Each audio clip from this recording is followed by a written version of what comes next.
mawawala yung tinatawag nating polarity. Again, polarity, the natural attraction between the masculine and the feminine.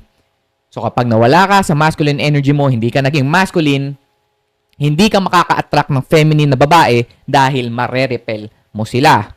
So women cannot stay attracted to an attached man because attachment signals emotional weakness and it lowers down your value.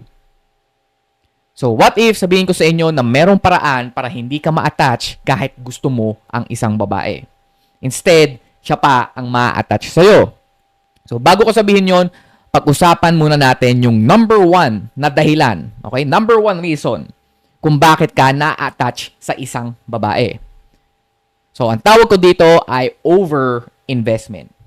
So Joms, ano ba yung over-investment? So ito yung madalas na ginagawa ng mga lalaki kapag meron silang babaeng gusto nila. Yung type na type mo.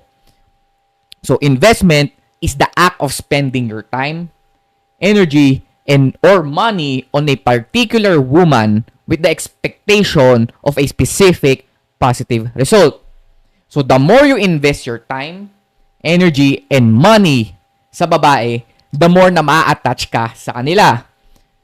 So kung binibigyan mo siya palagi ng oras mo, hinahatid sundo o ini-stock mo yung profile niya, binibigyan mo ng regalo o nililibre mo ng kung ano-ano, you are investing your time, energy, and money into her.